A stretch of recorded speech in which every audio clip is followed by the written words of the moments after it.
Bienvenue sur My Tasson Vibes, le podcast qui plante des graines de réflexion. Je suis Anne, masseuse et étudiante en naturopathie, multipassionnée. Bienvenue dans mon univers.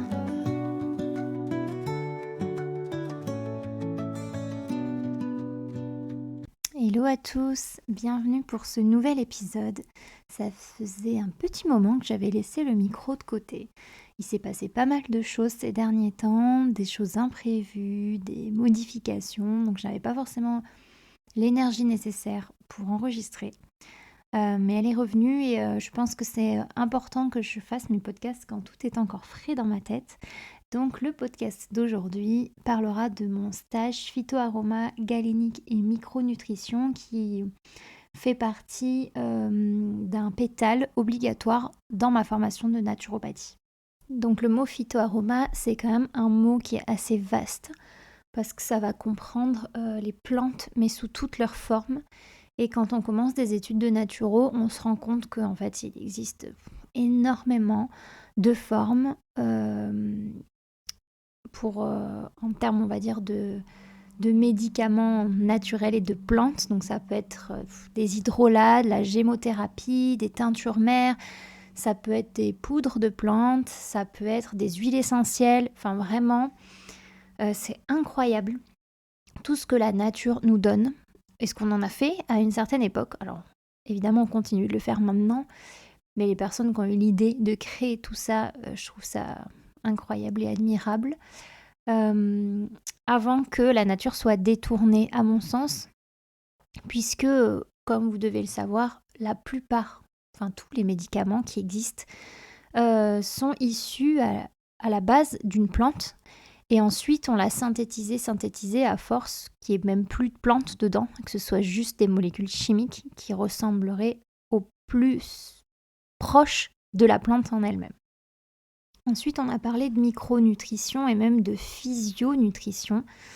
Et avec Isabelle Fraissinet, qui est vraiment une intervenante incroyable parce qu'elle a vraiment des connaissances et un savoir exceptionnel. Elle nous a vraiment rappelé les 3 piliers fondamentaux à mettre en équilibre dans sa vie. Le stress, comment on le gère, le corps en mouvement, il faut tout le temps bouger, ou au moins suffisamment par rapport à ce qu'on est capable de faire, mais pour que tout le reste fonctionne, et l'alimentation. Et ça, c'est vrai que c'est 3 piliers qu'on a tendance à oublier, même en étant en études de naturo. Parfois, il va y avoir 1 ou 2 piliers que je vais mettre de côté. Il y a un autre élément dont on a parlé beaucoup pendant le stage, c'était du sommeil. Et vraiment, c'est hyper important, je pense, la qualité de notre sommeil. Et on ne le prend pas assez en compte. On va souvent négliger cette partie-là parce que c'est une partie de notre journée où on dort. Et on a l'impression de ne pas faire grand-chose. Et donc, je sais que les gens qui peuvent être très hyperactifs ou qui ont besoin de faire beaucoup de choses ou qui n'ont pas beaucoup de temps, et ça va être évidemment cette partie-là qu'ils vont négliger dans leurs 24 heures. Alors que vraiment, le sommeil, c'est hyper important parce que la nuit, il se passe beaucoup de choses, que ça va être au niveau du nettoyage. Les cellules, elles travaillent énormément la nuit à cicatriser notre peau, à faire plein de choses. C'est d'ailleurs Irène Grosjean qui disait que quand on se sentait mal ou malade, c'était bien de jeûner et de dormir parce que vraiment le sommeil est réparateur. Ça, c'est une phrase que vous avez déjà dû entendre. Mais il y a aussi au niveau côté émotionnel, ça fait un tri des émotions, ça apporte une sérénité aussi au niveau de notre subconscient. Et si le sommeil, il est, on va dire, perturbé ou trop court, ou au contraire, où tout est bâclé, forcément, ça va avoir une répercussion sur notre corps et notre quotidien. On a beaucoup parlé de digestion, parce que c'est vraiment, je pense à chaque fois, presque tout le temps, quand on a des problèmes dans le corps, ça part souvent de la digestion. Et on s'en rend pas assez compte, mais la digestion, elle commence dans la bouche. Et en fait, c'est dans la cavité buccale, au moment où on va mettre l'aliment dans la bouche et qu'on va commencer à manger, à mâcher, on va détruire des molécules qui vont envoyer des signaux aux petits récepteurs qu'on a sur notre langue, qui vont envoyer des signaux à notre estomac pour leur prévenir de ce qui arrive. En fait, c'est incroyable ce monde qui se trouve en nous. et qu'on oublie ou parfois qu'on ne sait même pas. Parce qu'en fait, la base, elle est là. Et souvent, il y a plein de problèmes digestifs qui démarrent parce que la personne ne mâche pas assez ses aliments. Et c'est vrai que je faisais partie de ces personnes et je le fais encore partie parce que quand on mange, des fois on regarde un programme télé, donc c'est pas forcément recommandé, on va parler avec quelqu'un et du coup on fait pas trop attention à ce qu'on est en train de faire.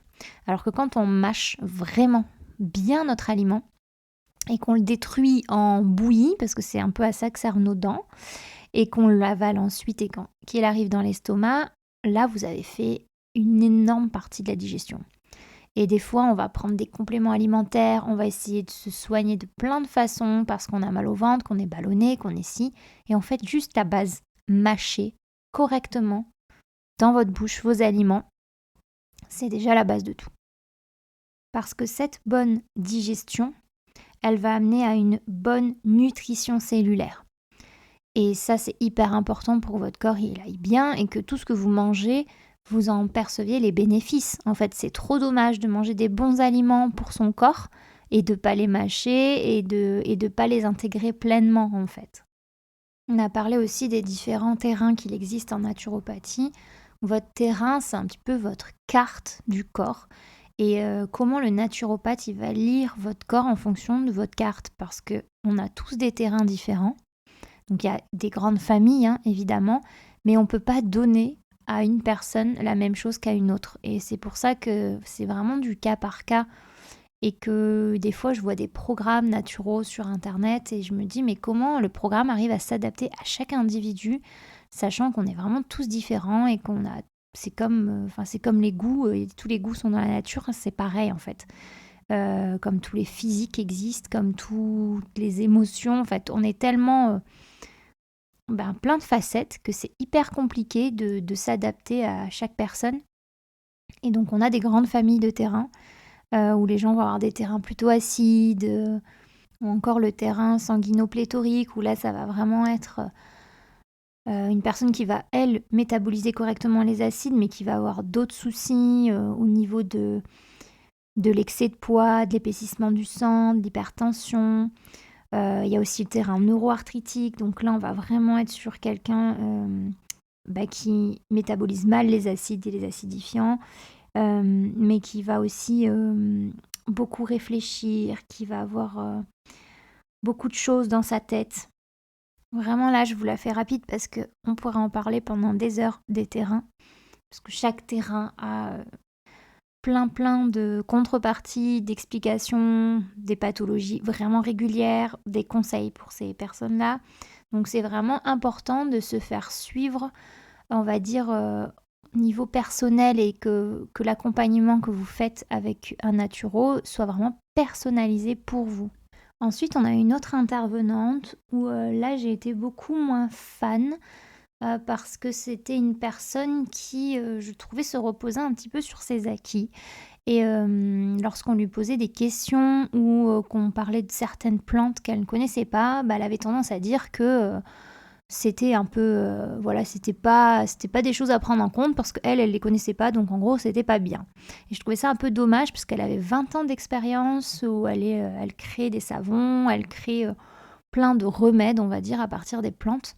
Et elle a peut-être une dizaine de plantes qu'elle met en œuvre dedans et elle veut pas apprendre plus.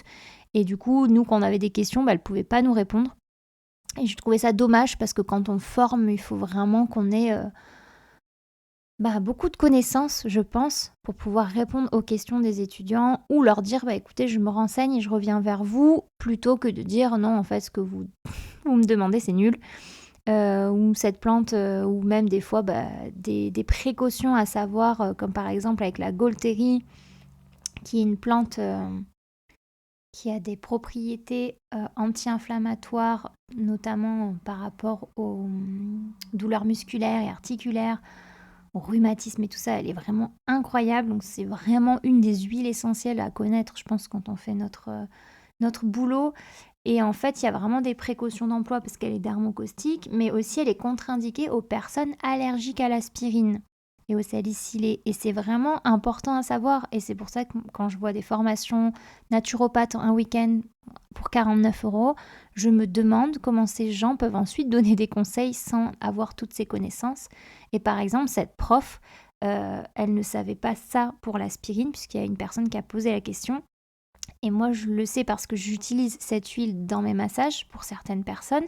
Donc, j'ai vraiment besoin de poser ma question en amont à mon massé pour savoir s'il n'a pas d'allergie. Et elle nous a clairement assuré que cette plante n'avait pas de soucis et il n'y avait pas de contre-indication. Et je me suis dit, waouh, c'est quand même un peu chaud.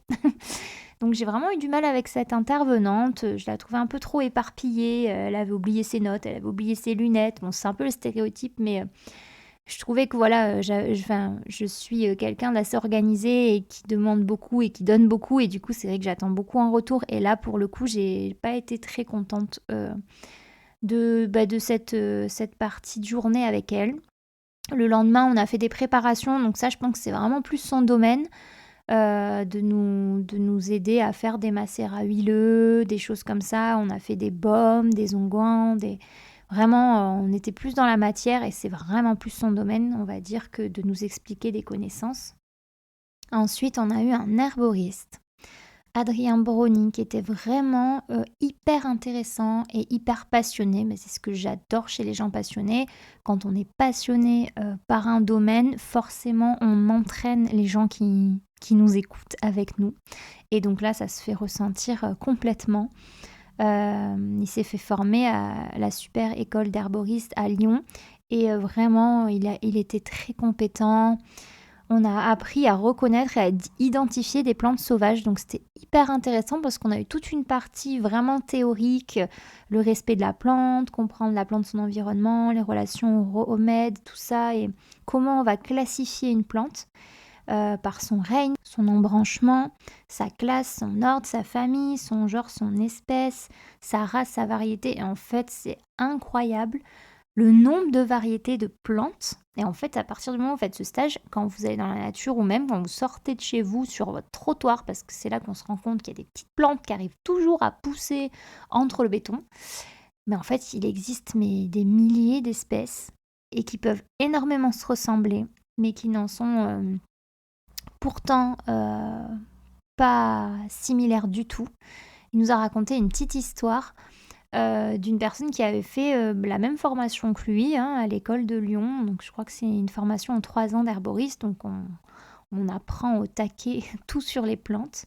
Sauf qu'elle est quand même adaptée au milieu et à l'environnement de Lyon. Et voilà, on va pas retrouver les mêmes plantes à Lyon, en bord de mer, et en bord de mer méditerranéen, et en bord de mer, si vous allez en Bretagne par exemple, ce sera encore des plantes différentes.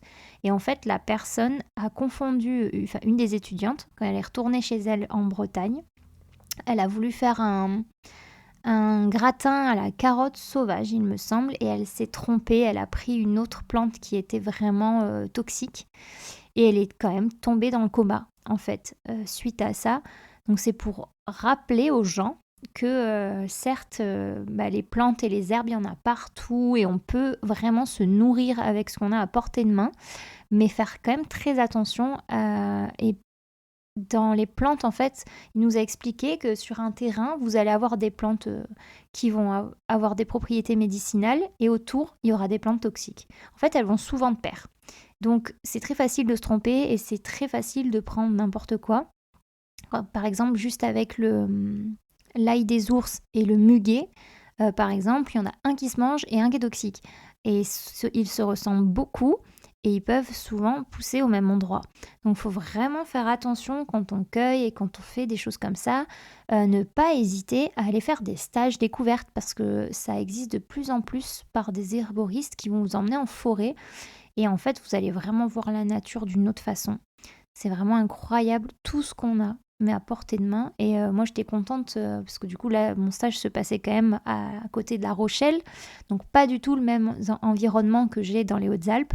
Et quand je suis revenue, Du coup, je regardais mon jardin complètement différemment et j'ai déjà retrouvé des plantes qu'on avait vues pendant notre séjour. Donc ça ne veut pas dire que vous allez rien retrouver du tout, mais en tout cas, faites bien attention aux variétés parce que des fois, un tout petit détail, une pétale, un pétale de plus ou une feuille de plus ou un embranchement de plus, mais c'est plus du tout la même plante. Donc ça, c'est quand même important à garder en tête. Ensuite, on a eu une personne, Noël, qui nous a fait faire de la reconnaissance de plantes en extérieur, mais surtout de plantes comestibles et médicinales. On était vraiment même plus sur le côté comestible. Donc c'était très intéressant aussi de voir qu'en fait, il y a plein de choses qu'on peut manger dans la nature. Elle nous a appris à toucher des orties sans se faire piquer ou des choses comme ça. C'était hyper intéressant et on se rend compte qu'en fait, il y a beaucoup de choses qui ont été utilisées, par exemple, pendant la guerre, quand on n'avait plus forcément accès à ce qu'on voulait, et ben on avait trouvé des plantes de substitution. Par exemple, à l'époque, quand ils avaient plus de café pendant la guerre, eh ben, ils prenaient du gallier garton qui torréfiait pour un meilleur café sauvage. Donc en fait, on se rend compte que, en plus d'être généreuse, la nature, elle a tout démultiplié. Et donc on a vraiment plein de solutions pour remplacer d'autres choses. Donc ça ne veut pas dire qu'il faut connaître toutes les plantes du monde, mais s'il y a une plante autour de chez vous que vous avez besoin, mais qui colle pas et que vous n'avez pas, c'est pas grave parce qu'il y en aura sûrement une autre qui a les mêmes bienfaits et les mêmes propriétés et qui pousse sûrement dans votre jardin. Et ensuite, ça fait longtemps que j'ai envie de m'acheter un extracteur à jus, mais c'est pas forcément la priorité actuellement. Et, et ça, je voulais vraiment vous en parler parce qu'avant de partir en fait à mon stage, avec des amis, on était dans un restaurant brunch à Montpellier et j'ai goûté un booster de jus avec beaucoup de gingembre. Il me semble qu'il y a de la carotte et de la pomme dedans. Et c'est vraiment la première fois de ma vie quand je bois quelque chose.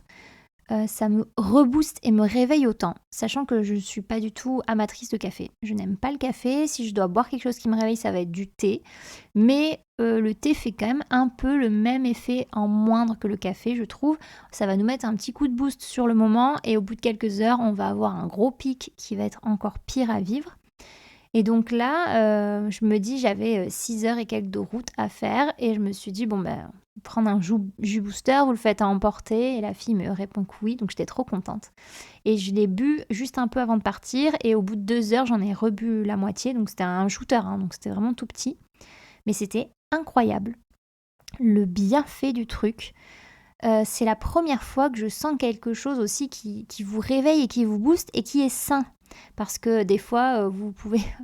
Je ne prends plus du tout ce genre de choses, mais par exemple, Berocca ou les pastilles effervescentes là que vous pouvez prendre le matin pour vous booster quand vous vend à tout va l'hiver.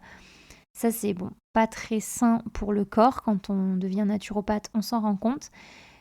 Ça vous fait un effet booster, mais moi, je ressentais quand même dans mon corps que c'était pas complètement sain en fait ce qui se passait.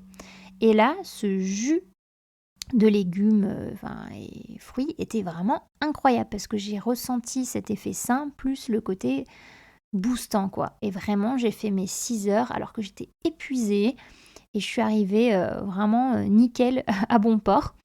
Et j'en ai parlé en fait pendant le stage pour savoir si je pouvais refaire un jus avant de partir puisque je repartais dans l'autre sens et je refaisais 6 heures de route. Et du coup ils ont eu l'idée de faire un atelier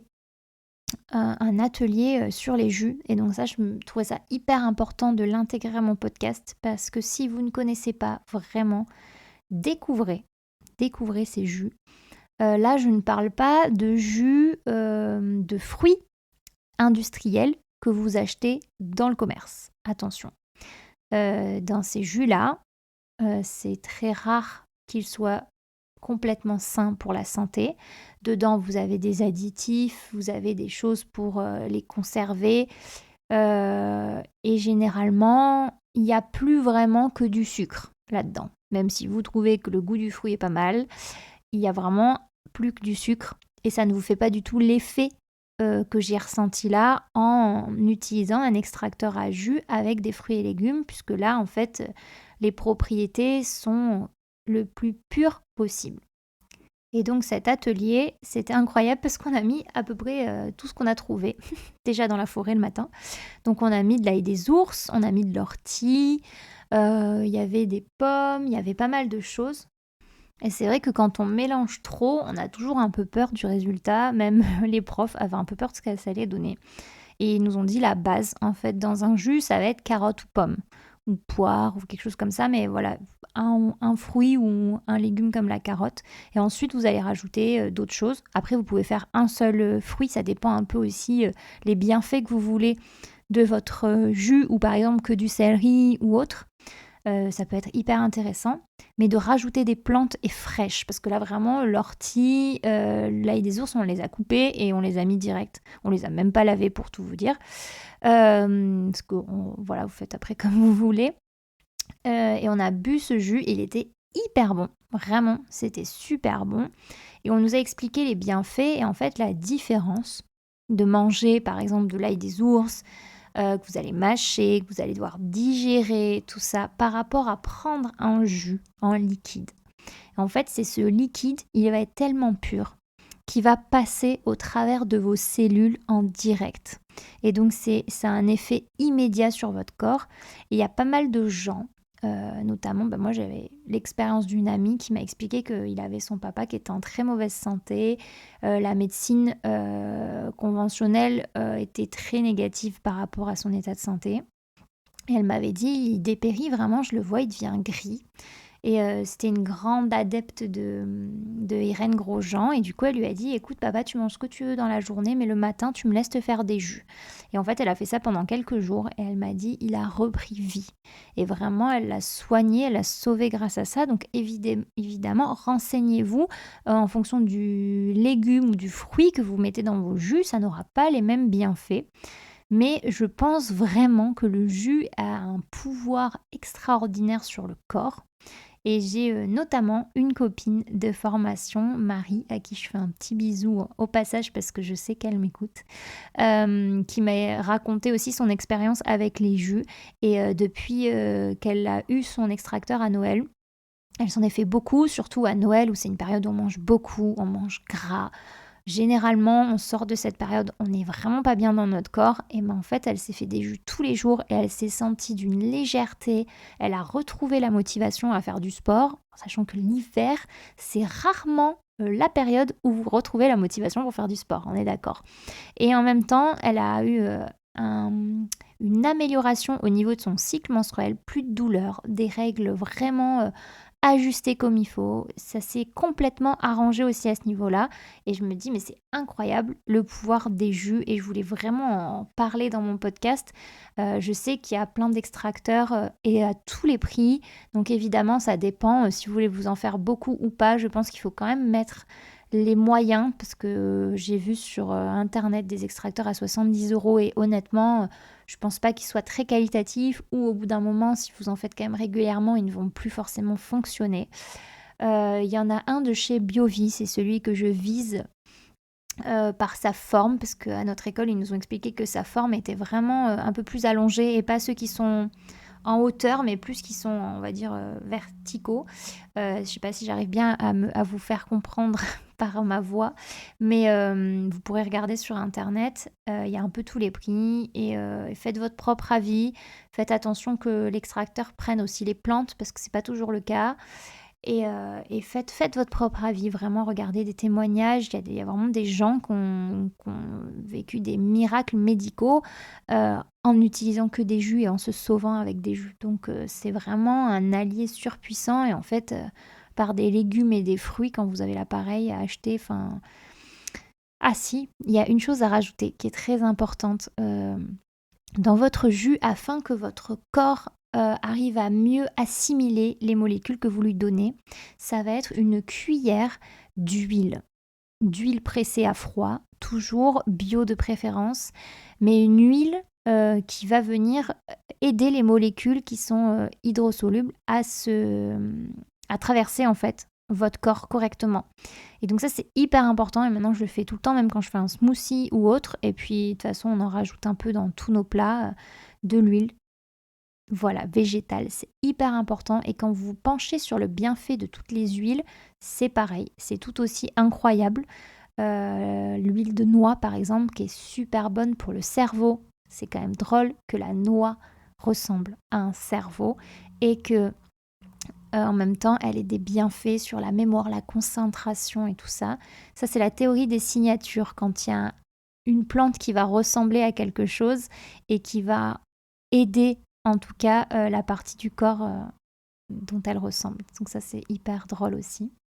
Et pour finir, le dernier jour, donc ça a été vraiment hyper drôle, on a eu un représentant de Pianto, donc je vais vous expliquer ce que c'est après, qui est intervenu, donc qui n'est pas du tout professeur dans notre école, et ce représentant venait d'à côté de chez moi, mais d'un village à 10 minutes de chez moi. Donc c'était fou parce que jusqu'à présent dans cette école, je suis la seule à traverser toute la France pour aller faire mes stages de l'autre côté de La Rochelle.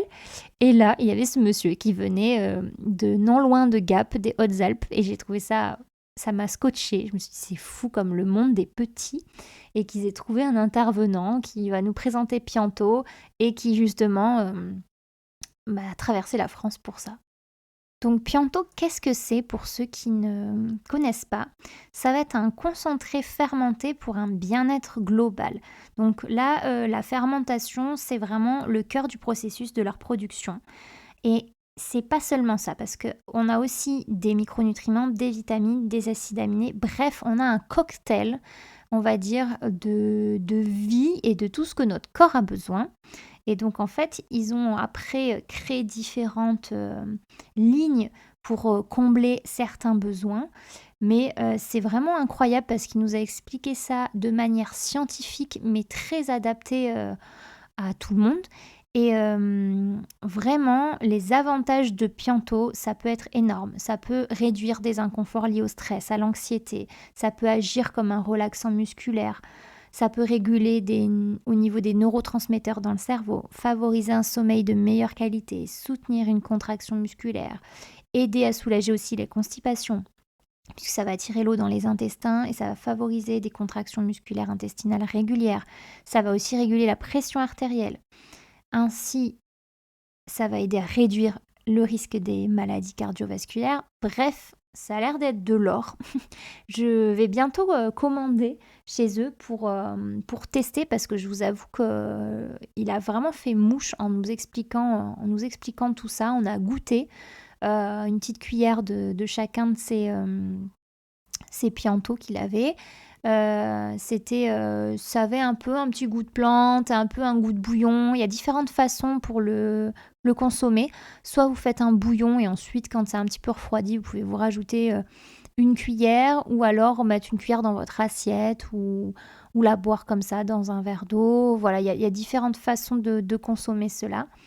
Vraiment, j'ai hâte de vous faire un retour. Je pense qu'après, le retour sera plus fait sur Instagram. Donc, n'hésitez pas à me retrouver aussi là-bas sur Meditason Vibes pour en savoir un peu plus sur les bienfaits. Mais ça améliore vraiment tous les aspects du corps et que ce soit au niveau musculaire, au niveau sommeil, au niveau intestinal, digestion. Enfin, tout ça, c'est quand même hyper important.